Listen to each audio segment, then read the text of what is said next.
Boa tarde. Tudo bem com vocês? Tudo? Que bom, que bom. Eu queria agradecer primeiro a Cris, especialmente ao Marcos, a todo mundo do DE1. Acho o evento bem legal, a ideia é muito boa. Estou até querendo sequestrá-los e levá-los para São Paulo comigo na volta. O Marcos já topou, vai ser o primeiro sequestro bem aceito da história, né? E eu acho que na minha apresentação a gente vai ver uma coisa bem legal sobre conectividade e redes, etc., que o Steven Johnson, que a Thaís falou, é uma das minhas referências, especialmente, ele tem uma série na BBC bem legal, e tem um livro dele chamado Emergência, que é um livro bem bacana também, que eu usei para montar a minha apresentação. E o Edgar, cadê o Edgar?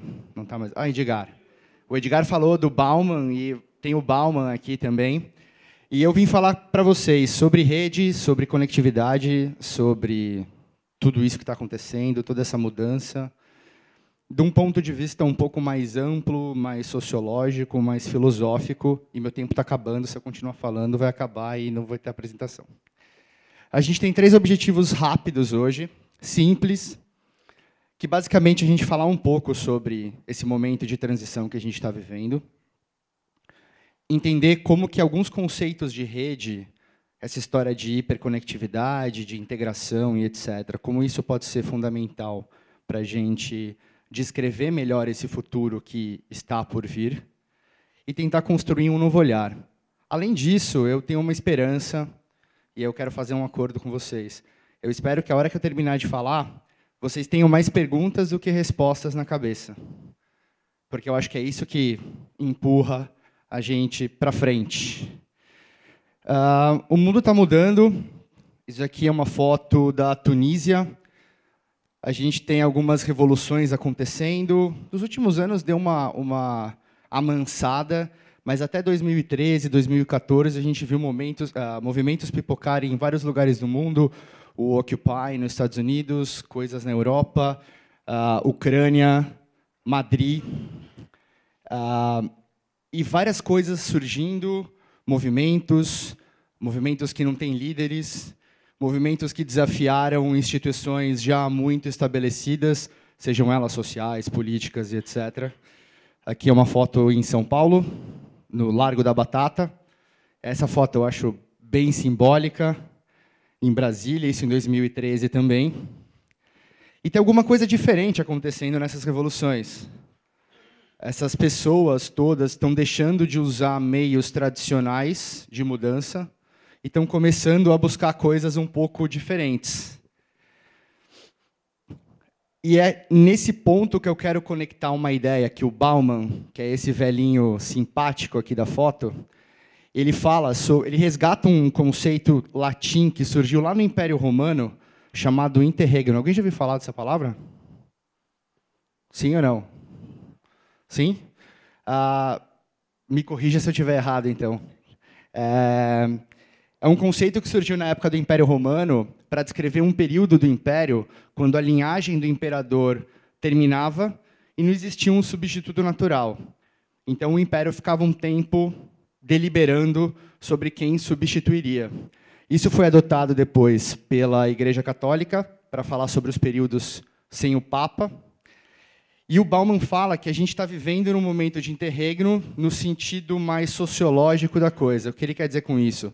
Que as velhas instituições estão morrendo, estão acabando, e as novas instituições ainda não nasceram. Guardem esta frase. Eu desenho muito mal, eu tenho que confessar isso para vocês. E eu escolhi esse desenho porque ele representa exatamente a minha habilidade. Esse site aqui embaixo é um site muito legal, eu reconheço a todos que acessem. Tem muito conteúdo bacana. Tem um especial lá de entrevista com um cara chamado Elon Musk, que é o cara do Tesla e do SpaceX. É um especial bem bacana. E, basicamente, esse gráfico mostra a nossa evolução ao longo do tempo. Então, a gente foi crescendo devagarinho aqui, e hoje, este daqui somos nós. e estamos aí na beira de alguma coisa. Esse gráfico mostra quantos livros foram produzidos na Europa desde a invenção da prensa mecânica em 1450. Assim como alguém estava falando aqui antes sobre diferentes invenções em lugares diferentes, o Edgar falou dos 5 cientistas que acharam a substância, já existia a tecnologia da prensa mecânica na China antes de existir na Europa, mas, por alguma razão, a tecnologia na China não escalou. Mas o Gutenberg, lá na Alemanha, no século XV, ele deu um jeito de olhar uma prensa de vinho e ele falou, porra, se dá para fazer vinho com isso, dá para fazer uma coisa mais legal. E aí ele criou a prensa mecânica, se espalhou pela Europa, e em mais ou menos 400 anos, ou um pouco mais, chegou ao número de 1 bilhão de livros em circulação. Demorou mais ou menos 400 anos para existirem 1 bilhão de livros circulando pela Europa. E o que eu quero colocar para vocês aqui hoje como uma provocação e uma hipótese, e vocês decidam o quão real pode ser essa hipótese que eu vou colocar, é que a gente está à beira de uma disrupção absurda, de uma evolução muito rápida, que a gente já está vivenciando, e até por isso que a gente está aqui hoje conversando. E isso vai mudar as coisas numa velocidade que a nossa sociedade, a nossa espécie, ainda não viu. E o fato da gente nunca ter visto uma coisa tão rápida acontecer leva a gente para um lugar complicado. A gente tem a mania de olhar para trás e basear a nossa previsão do futuro na história do que já aconteceu. Só que a gente deixa de levar em consideração como que a evolução tecnológica impacta na velocidade da mudança. Então, em geral, a gente sempre vai achar que a mudança vai ser mais linear. A gente acha que a mudança continua aqui essa sequência e ela não sobe tanto. Mas todos os avanços estão mostrando para a gente que o caso é esse e não é mais um caso de uma mudança linear como a gente viveu até hoje. Então, ao invés de a gente esperar 400 anos, a gente ultrapassou 1 bilhão de pessoas. Hoje existem 1,5 bilhão, mais ou menos, de pessoas que entram no Facebook todo mês. 900 milhões de pessoas usam o WhatsApp. 800, 700 milhões entram no Instagram todo mês também. Então, a gente está num número, num nível de conectividade muito grande. E a minha hipótese é, quanto mais a gente mudar esse nível de conectividade em uma sociedade, mais a gente transforma a sociedade. E antes da gente começar, eu vou precisar da participação de vocês, então já se animem aí. Eu vou propor um desafio, eu vou colocar 4 frases aqui na tela, eu quero que vocês olhem para essas frases. Tem algumas pessoas aqui que já sabem a resposta, então, por favor, não se manifestem. E aí eu vou perguntar para algumas pessoas bem rápido. São 4 frases que descrevem tecnologias de informação, e eu quero saber a qual tecnologia essas frases se referem. Quem quer me falar qual a tecnologia dessa frase número 1? Levanta a mão. Calma, gente, um de cada vez.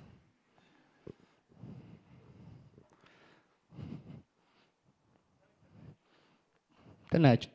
É plausível a opinião do colega? Eu acho que é.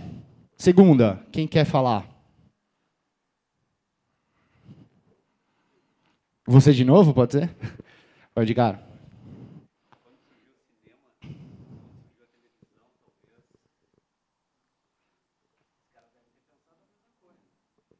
Faz sentido. Número 3, desse lado que não foi ninguém ainda. Você. O Google. Pode ser. E 4 e último, lá do fundo. Meu amigo careca que trabalha na No One. Videogame. Acho que todas essas fazem sentido, elas são relativamente parecidas. Aqui as respostas. A primeira delas, século XVI, sobre a prensa mecânica. Então, as pessoas tinham medo de livro. Na Itália, em 1550, a preocupação das pessoas era: está tendo tanto livro que a gente não vai mais ter tempo de ler os títulos. porque tem muito livro circulando. A segunda era sobre a escrita, e foi falado por um cara bem famoso. Vocês podem concordar ou discordar. Os jornais não eram fontes de informação confiável. Em 1101, na Inglaterra, a palavra de 3 bispos valia mais do que um documento assinado pelo Papa.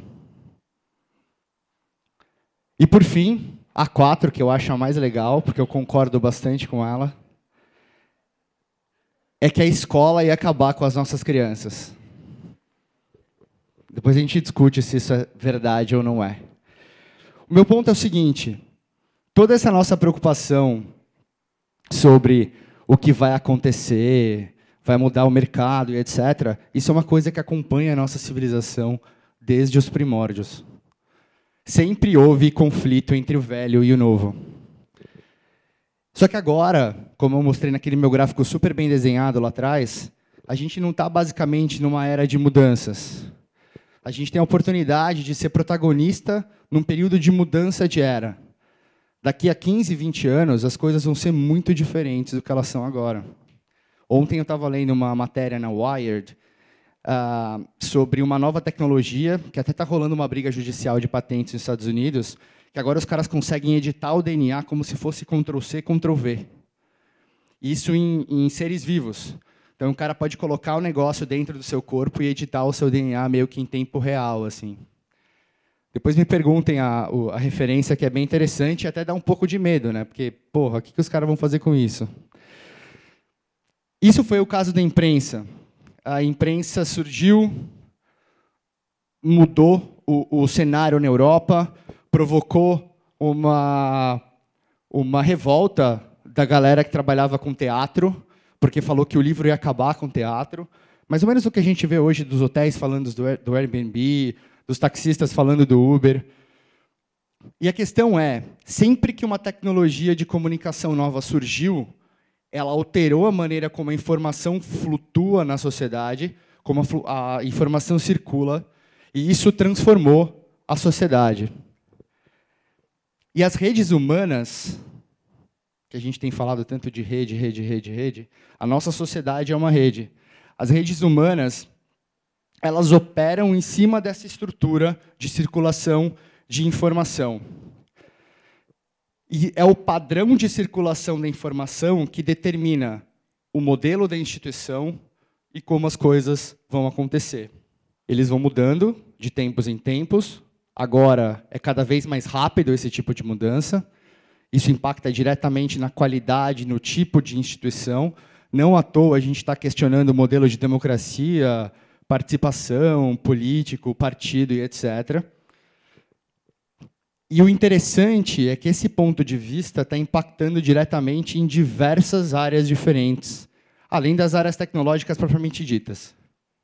Então, a gente tem um grupo de pesquisas falando sobre câncer e olhando para câncer sob o ponto de vista de rede. Então, você não se preocupa mais com a substância que vai destruir a célula cancerígena específica, você olha para esse grupo de células como se ele fosse uma rede, e você tenta atacar essa rede e cortar os caminhos de alimentação dessas células do mal.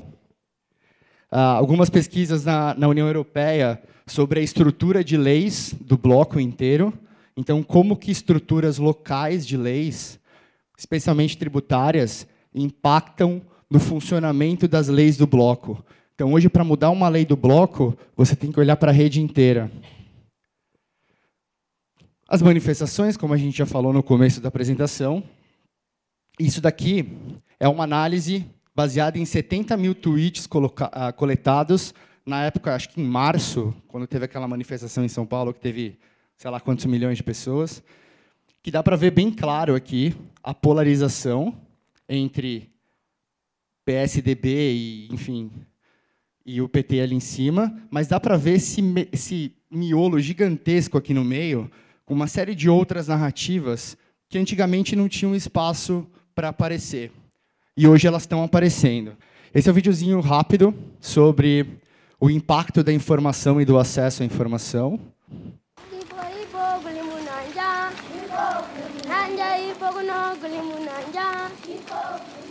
Not long ago, I planted a crop of potatoes.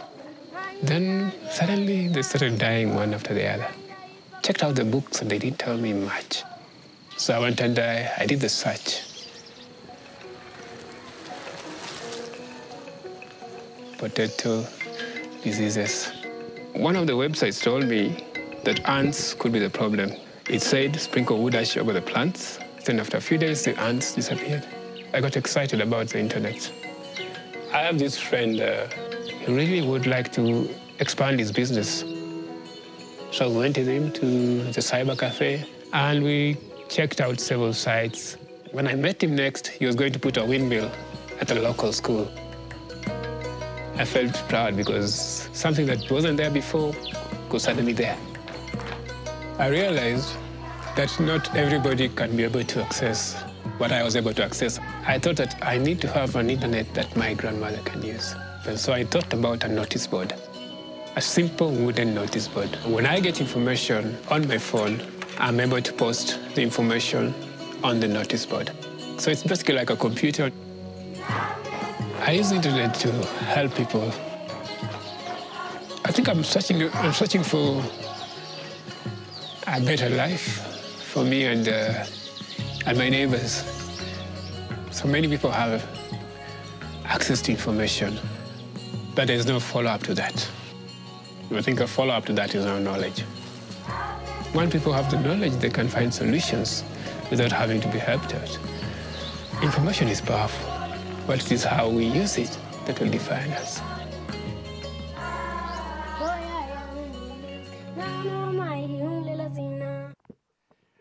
E a questão da visão de rede tem invadido também o mundo dos negócios em diversas empresas. A gente falou do Airbnb, a gente falou do Uber. Tem dois exemplos de arquitetura, um chama House e o segundo chama ArcBazaar. Não sei se já ouviram falar. Não só no modelo de operação, mas na questão do modelo organizacional. Quem já ouviu falar das Appos? As Appos têm um modelo organizacional bem diferente. Então, basicamente, eles param de olhar para a estrutura hierárquica como cargo e ele começa a trabalhar em grupos por função, e são grupos que se interseccionam, dependendo do tipo de projeto. Então, você desmonta aquela estrutura piramidal e hierárquica que impede a circulação de informação e você promove novos caminhos para a informação circular dentro da rede. Então, basicamente, você tem função e não tem cargo, a sua estrutura ela é mais circular, ela não é hierárquica. A governança também deixa de ser hierárquica e começa a ser muito mais transversal, e os processos são dinâmicos. Os times mudam, os times trocam, e isso faz bastante diferença. Quem é a próxima vítima? Governos, partidos. Isso aqui é um projeto bem legal da Argentina, chamado Democracy OS. Eles estão hackeando a política lá, eles têm um partido político chamado Partido de la Rede. Pesquisem sobre eles, é bem legal. A gente já tem um modelo lá em São Paulo baseado no mesmo programa, tá, que é código aberto, que chama Eu Voto.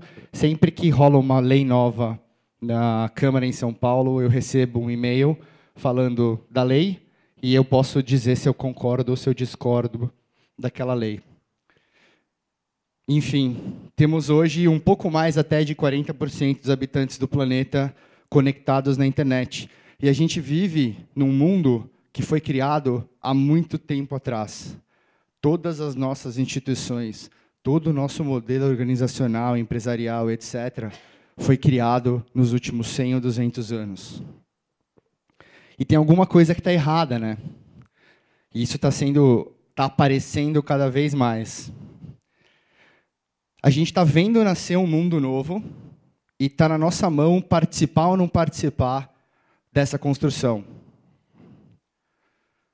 E o que eu quero deixar como ponto final em relação à questão das perguntas. Como que vai ser esse mundo? Como a gente quer que esse mundo seja?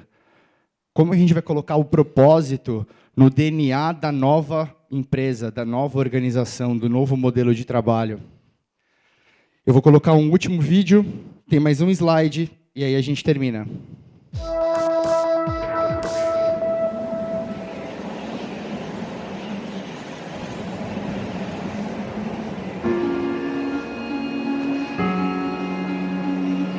So we talk a lot about how we want the answer, right? We're bliss junkies chasing the ultimate truth.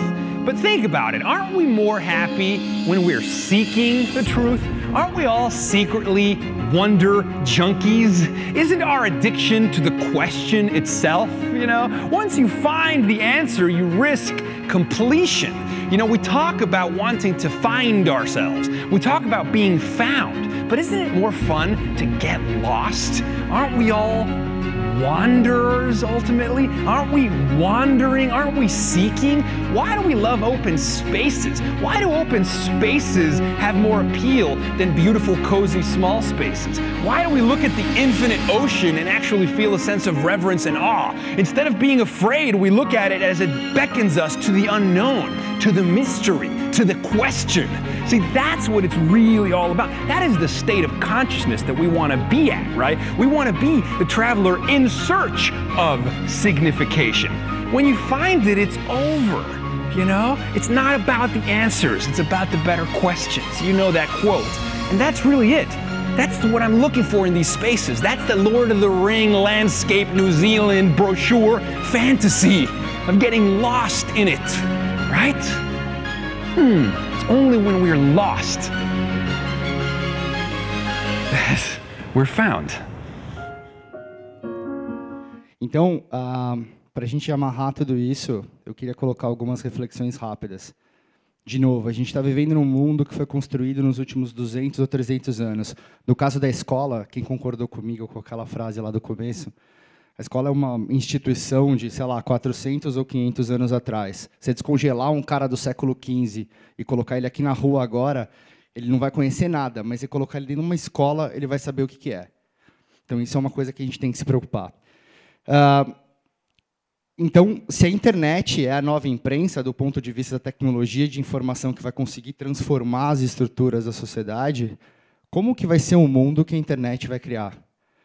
Todas essas tecnologias que a gente discutiu nos últimos 2 papos, como que tudo isso vai criar um mundo novo e como vai ser esse mundo novo? E o quão disposto estamos todos nós a participar desse processo de construção? É só isso. Muito obrigado.